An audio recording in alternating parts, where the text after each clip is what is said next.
नुआ वर्ष पर बाबा धवलेश्वर पीछे लगी गहली। धवलेश्वर निकटने निज परिवार और जगतर कल्याण निमंते प्रार्थना करिसेंति श्रद्धालु। भोर 4टार पहड़ खोल समस्त नीतिकांति सरिबा परे बाबा धवलेश्वर को महाकाल बेश सज्जित कर साधारण दर्शन निमंते खोल फाटक।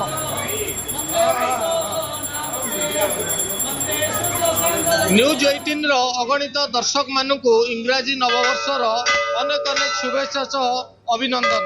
आम अच्छु आज नूतन वर्षर प्रथम दिन में कटक जिलार प्रसिद्ध शैवपीठ बाबा धवलेश्वर पीठर अच्छु। आज सकाळु बाबा को दर्शन करने हजार हजार संख्यार श्रद्धालु माने राज्यर कोण अनुकोण छुट्टी आसीचंती बाबा को दर्शन करने। जेहेतु इंग्राजी नववर्षर आज रही प्रथम दिन, जहाँ विश्वास रही आज दिन में बाबा धवलेश्वर को दर्शन करी कार्य आरंभ कले वर्ष जाकर काम होता है शांति मिलता है। एने पूजक अच्छा आलोचना करवा भाईना।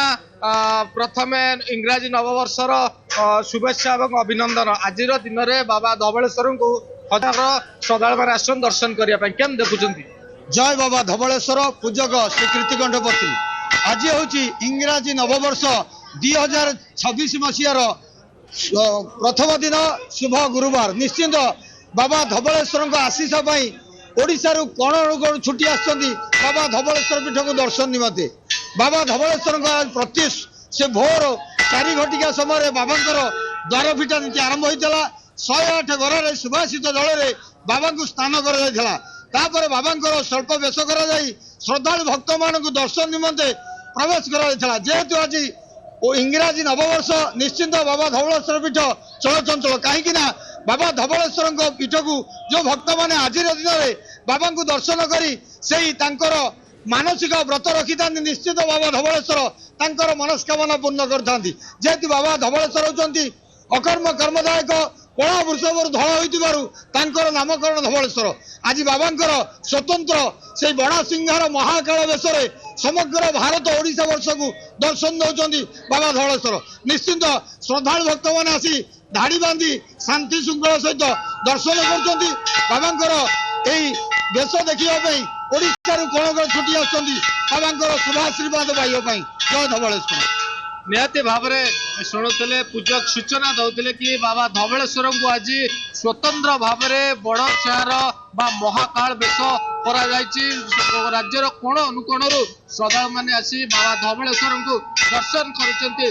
मो कैमेरा पर्सन कहे आर पार्श्वर चित्र देखेबे क्यों भाव में धवलेश्वर सामने जो भाव में घंटा घंटी लोक मैंने बर्तमान घंटा घंटी बजाऊँ बाबा को दर्शन करुचंती।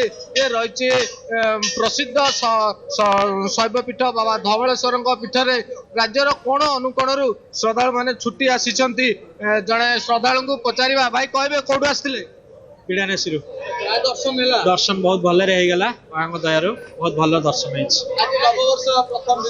समस्त नववर्ष हार्दिक अभिनंदन। भगवान करंतु समस्ते भलरे रुहंतु।